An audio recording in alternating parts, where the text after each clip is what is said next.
Es. Escuchamos recién la alegre interpretación del exitoso grupo vietnamita 365 Da Band, que como les decíamos, ha sido vista por más de 505 millones de veces en YouTube. No obstante, esa alegría contrasta con la triste realidad del pueblo cubano, que tuvo el valor de salir a protestar en un régimen dictatorial. Fueron reprimidos con excesiva violencia y decenas han desaparecido. No salieron a protestar por mejorar su calidad de vida. Desafiaron los garrotes de acero porque 64 años de la revolución comunista los tiene literalmente muertos de hambre. Es una situación trágica la que vivimos en nuestro propio continente, pero bueno, es una realidad que algunos quisieran imitar. ¿Qué opinan ustedes de lo que pasa en Cuba?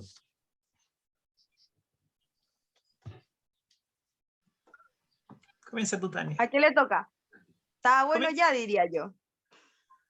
Para cortar el hielo. ¿Sí? Bueno, yo creo que es difícil salir a protestar. Algunos, bueno, hace un tiempo hubo este éxodo de los balseros que se iban a Miami y el régimen de Fidel Castro en esa época, que todavía estaba en el poder, los dejó salir. Pero no se solucionó el problema. Yo creo que el problema fue cuando dejaron de recibir ayuda, especialmente de Venezuela, que Venezuela está peor que Cuba. Entonces, estos son sistemas que están fracasados, que se mantienen por la fuerza. Y yo creo que algún día podríamos esperar que tuviéramos democracia en toda América.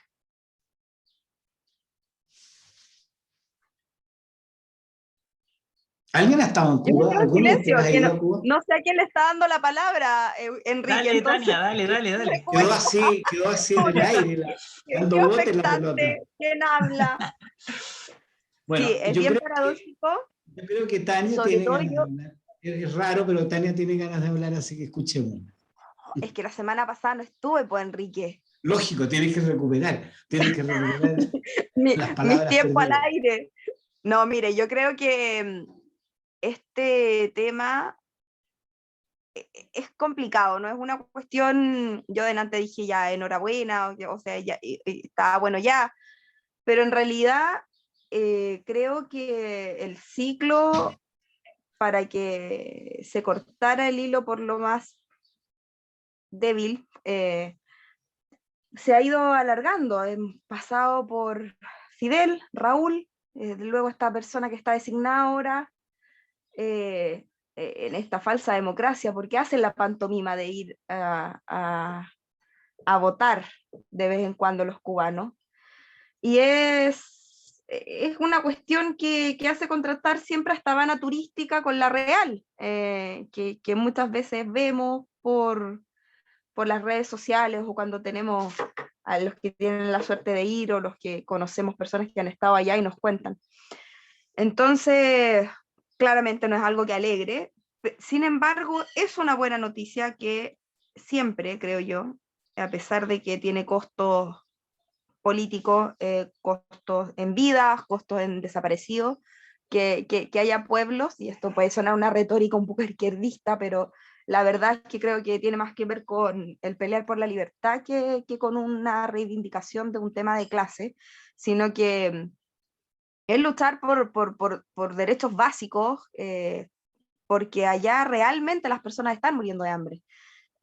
No es la caricatura de la que nos han tratado de convencer en Chile de lo que pasa acá. Tenemos un cierto grupo de los ciudadanos chilenos cree que acá hay personas muriendo de hambre, sin embargo no son capaces de ser lo suficientemente firmes o tajantes con regímenes como el cubano.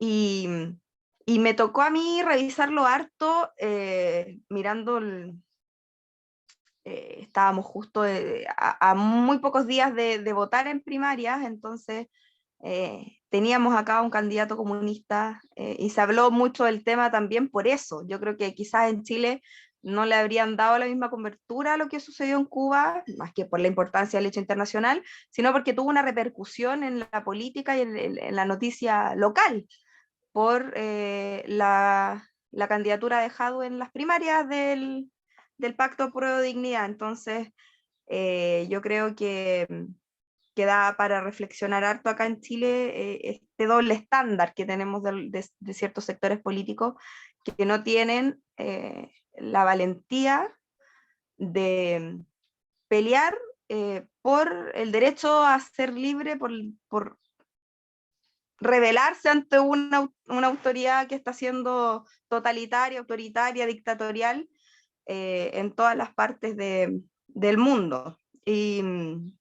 Y a mí me produce muchas contradicciones el ver a estas personas reaccionar, porque como les he contado otras veces, yo vengo de una familia más de izquierda, con la que me toca de repente discutir estos temas, y claro, en el tú a tú y en el cariño de ser familiares, uno puede llegar a ciertos puntos de encuentro, pero veo que en la sociedad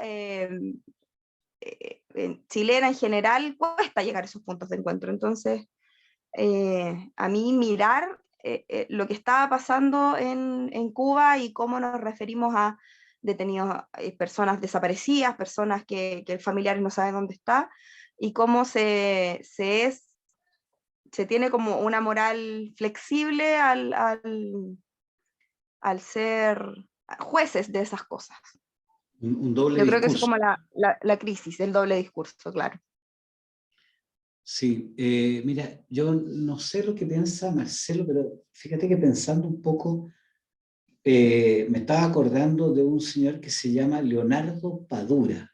Leonardo Padura es un escritor que tiene una novela notable que se llama El hombre que amaba a los perros. Es una novela larga, de unas 400 páginas, pero muy entretenida, que una vez que te toma no la puedes soltar. Y parte, el hombre que amaba a los perros era en el fondo ¿cómo se llama? El Trotsky, el revolucionario Trotsky.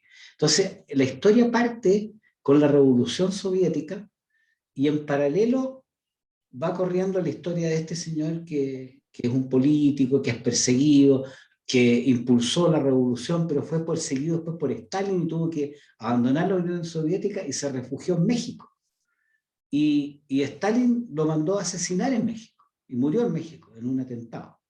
Y paralelamente, el libro, por otra cuerda, va contando la historia de la persona que es contratada para ejecutar a Trotsky y cómo esta persona fue adoctrinada, estuvo en la Guerra Civil Española y después digamos, se fue entrenada para matar a Trotsky, llegó a México, se hizo amigo de él.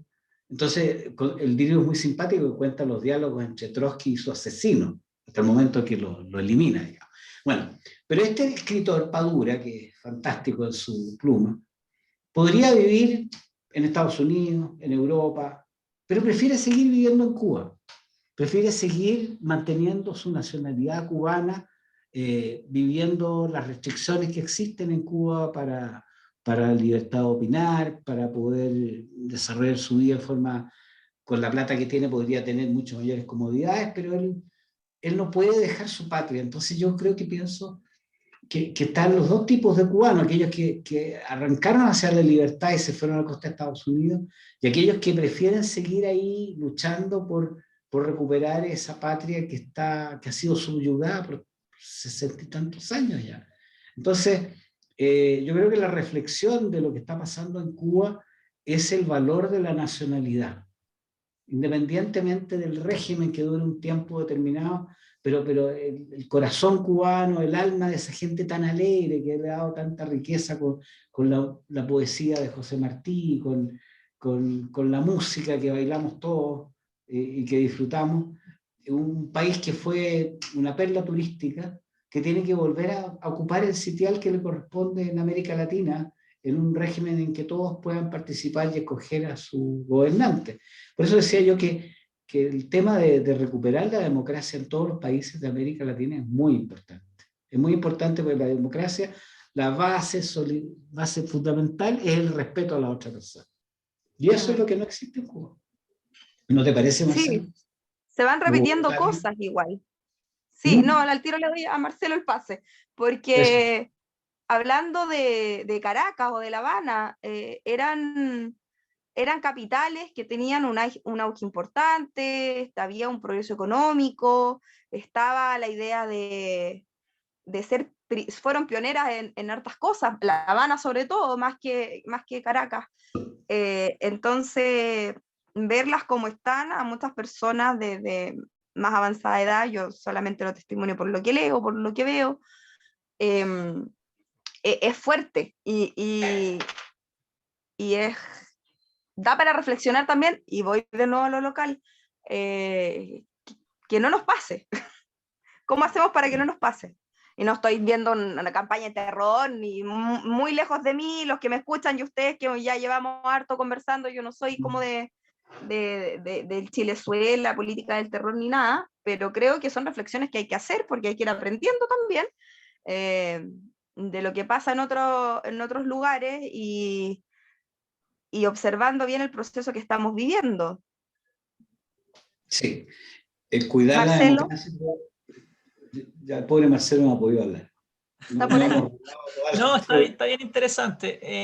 Bueno, yo respecto a lo de Cuba, creo que hay poco que decir en el sentido de que se ha dicho todo. Yo creo que es lamentable la situación, creo que lamentablemente también, y es lo que nosotros vemos normalmente cuando hay tiranías, el fuego, digamos, de la libertad siempre está presente, y a mí me gusta que la ciudadanía todavía después de tantos años siga peleando. Hay un grupo joven también de gente que hoy está impulsando estos cambios y ojalá que en algún momento, más pronto que tarde, pueda caer el régimen y gente que nunca ha conocido la libertad, que nunca ha podido sentir esa sensación de no tener miedo de la autoridad, digamos, en el sentido de la represión que eso genera, ojalá en algún momento puedan sentirlo en su país, porque obviamente hay algunos que han tenido que salir para poder recién experimentar algo parecido. Dentro de las cosas que señalaron hay algo que me gustaría agregar. Hay una serie que vi el fin de semana que es relativamente nueva en Netflix, que se llama Cómo se convirtieron en tiranos, que es muy buena, es muy cortita, la recomiendo, dura 6 capítulos de no más de 30 minutos cada capítulo, donde van tomando, hacen como un tipo de manual del tirano y van mostrando cómo ciertas cosas se van repitiendo en distintos tiranos a lo largo de la historia, como Hitler, como Stalin, y ahí van mostrando algunos ejemplos, y es bien interesante también, y lo quiero conectar un poco con lo que ha dicho Tania, porque uno ve que hay ciertas cosas, obviamente estamos todavía alejados de eso, pero hay ciertas cosas que se van viendo, digamos, modificaciones de la verdad, modificaciones de los símbolos, esta separación de las personas entre buenos y malos. Hay una cosa que uno en cierto sentido empieza a percatar o empieza a percibir en Chile. No es que estemos hoy frente a un tirano, ni tampoco me quiero sumar a esta campaña o a esta idea de Chilezuela y toda esta campaña del terror, como bien dice Tania, pero sí hay ciertas cosas que si uno ve esta serie comienza a darse cuenta que empezamos a ver en Chile. ¿Eso significa que vamos a terminar en una tiranía? No necesariamente, pero sí hay que poner atención en algunas personas que tienen estas lógicas medias tiránicas. Y hay que tener cuidado porque así como de repente vaciamos de sentido no sé, la historia de nuestro país, le quitamos el sentido a ciertos símbolos, a nuestra misma propia bandera. Yo no es que sea un patriota y quiera aquí reivindicar la bandera y todo, pero me parece que hay ciertas cosas que nos unen como chilenos, como comunidad, y que hay personas que tratan de quitarle ese sentido para generar un rompimiento de esta sociedad o de estos vínculos, porque se les es más fácil ellos proponer una idea nueva, cultural, tiránica. Entonces hay que ponerle ojo, y por eso también dejo la invitación ahí de ver esta serie que está súper, súper buena. Sí, mira, los ¿Cómo se mitos... convirtieron en tiranos? ¿Cuál era Sí, el nombre? ¿cómo se convirtieron en tiranos? Mira, mitos Bueno. y realidades. Y tú hablabas de los símbolos. Y yo creo que todas las revoluciones tienen un halo romántico fantástico, como la Revolución Francesa, como la Revolución Cubana. Y bueno, yo les puedo contar que cuando tenía 10 años, estaba en un colegio en Ñuñoa, que era el George Washington College, y que pasó a llamarse José Martí, en honor al poeta cubano. Y tuvimos la visita, formal, todavía tengo las fotos, de 3 guerrilleros cubanos que venían en una gira de promoción en América Latina, y como este colegio se llamaba José Martí, se consiguieron que estos 3 cubanos, con sus trajes verde oliva, llegaran hasta el colegio. Y a mí me tocó decirle una poesía de José Martí. ¿Qué podría ¿Y te acuerdas de contársela? la poesía? Vamos a ver si me logro acordar después de 68 años. Cultivo una rosa blanca en junio como en enero para el amigo sincero que me da su mano franca, y para el cruel que me arranca el corazón con que vivo, cardo ni ortiga cultivo, cultivo la rosa blanca. Y le eché una rosa blanca al cubano. Esa fue la historia. Así que, bueno, tengo otra historia, pero será para otro programa cuando me tocó navegar con Fidel Castro, pero eso será para otro programa. ¡Wow! Bueno, yo Historia. creo que los mitos y realidades, fíjate que ahí estamos, una cosa es la visión romántica de la revolución y otra es la realidad. Una cosa es esta imagen preciosa, que es un cuadro de esta mujer con los pechos al aire, que tiene la bandera francesa, que todo el mundo lo conoce, y otra cosa es la cantidad de guillotinados que hubo. Enrique, de Sí, hecho, pues. quisiera agregar un puntito respecto a eso, Por ya que favor, hablaste de la por Revolución favor. Francesa.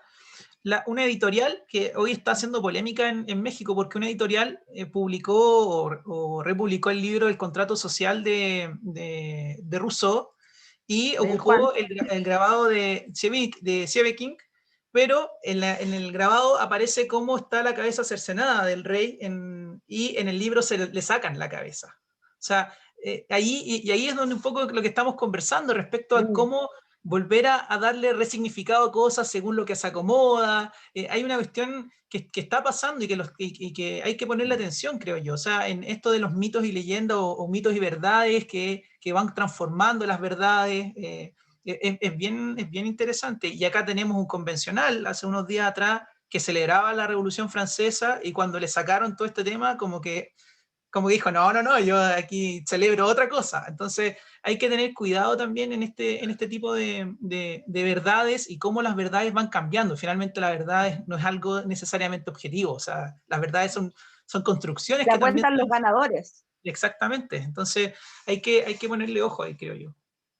La Sí, historia la cuentan los ganadores. Entonces, sí, es muy un simbólico asunto. Y ver a la además, yo presidenta. creo que con el tiempo, y parte de lo que quizás como un desafío generacional acá en Chile, y en otras partes, cuando se va tomando distancia de estos hechos históricos, que no le podemos pedir a la misma generación que las vivió que tenga esa objetividad, hay ahí como una aposta generacional de ir dándoles más carácter al hecho histórico, que sea una cuestión más, ay, se me fue la palabra, que tenga todas las aristas que Significado. corresponden. La historia, como se dice, la escriben los que ganan, la historia es de la guerra, la escribe el que gana, y eso, por eso tienen una épica, porque se trata de llegar a la posteridad con un hecho grande, que una gesta heroica.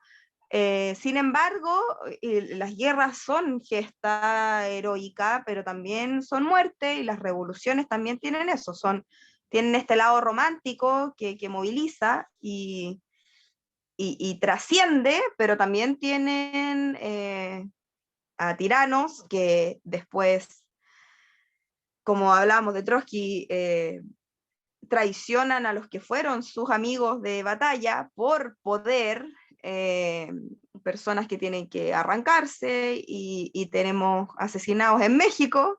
Está Trotsky también en una serie en Netflix, que también es re Así, entretenida hay de que ver verlas todas, además, hay que leer el libro y ver la serie, sí. porque está hecho bien poéticamente y tiene unas cuestiones, la forma en la que está grabada, es bien entretenida también.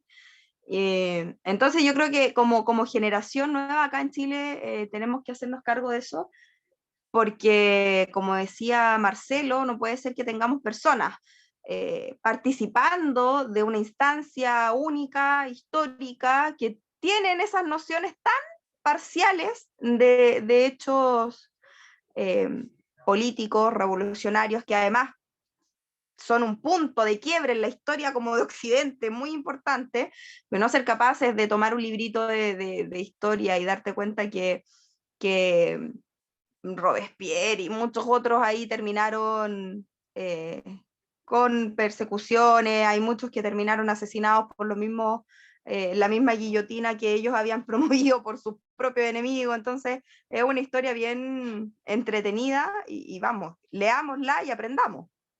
Aprendamos que el mejor camino es la evolución y no la revolución.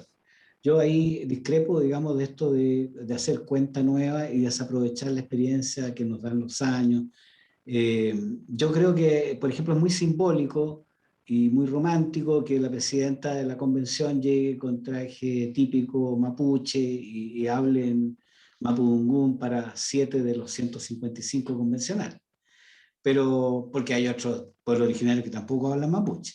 Pero yo creo que ahí uno se olvida de la cantidad de muertos, heridos, maquinaria destruida, propiedades perdidas que se han producido en la macrozona sur.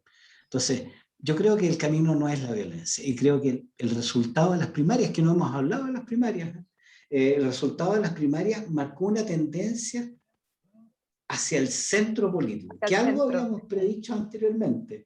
La gente como que está aburrida de esta confrontación permanente entre izquierdas y derechas, entre blanco y negro, entre buenos y malos, y quiere llegar a un acuerdo de centro que rescate lo bueno y corrija lo malo.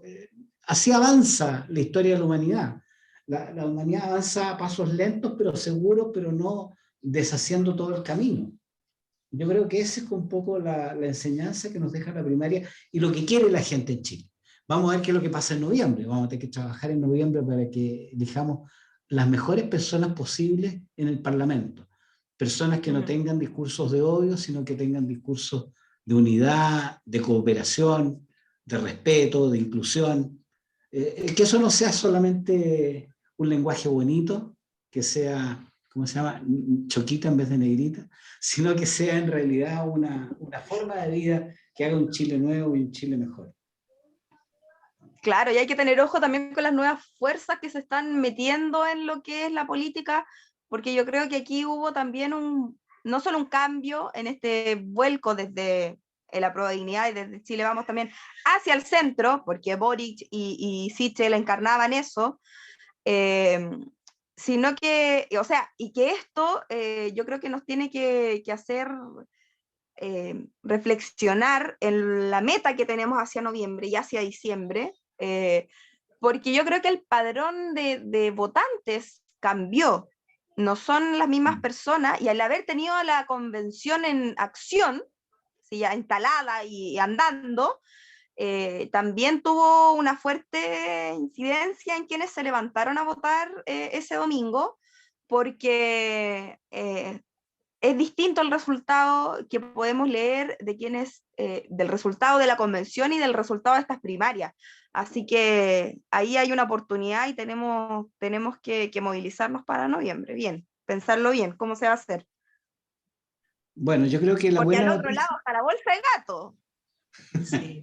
Bueno, Yo quiero decir algo súper breve. Sí, por favor. respecto también al tema de la convención, yo creo que va a ser interesante, como dice la Tania, ver también cómo se va resolviendo el tema de la convención, porque si hay algo que ha dejado, que yo siento que dejó los resultados de las primarias, es que la gente quiere cambios, obviamente quiere cambios, quiere vivir mejor, como todos queremos vivir mejor, pero las formas importan de cómo llegar a esos cambios y por supuesto hay una convención que, como dice Tania, parece una bolsa de gato y va a significar, yo creo que de manera importante, cómo también afecten los resultados en noviembre, si es que esa bolsa de gato sigue comportándose como se está comportando hoy.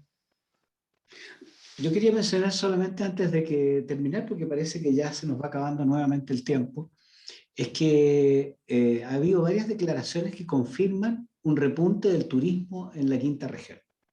Yo creo que esta ocupación que se produjo en el fin de semana largo, de la votación, que a pesar del fin de semana largo que todos pensábamos que iba a disminuir la cantidad de votos porque la gente iba a estar en el campo, en la playa, o en el lago, digamos, no, la verdad es que la gente fue a votar.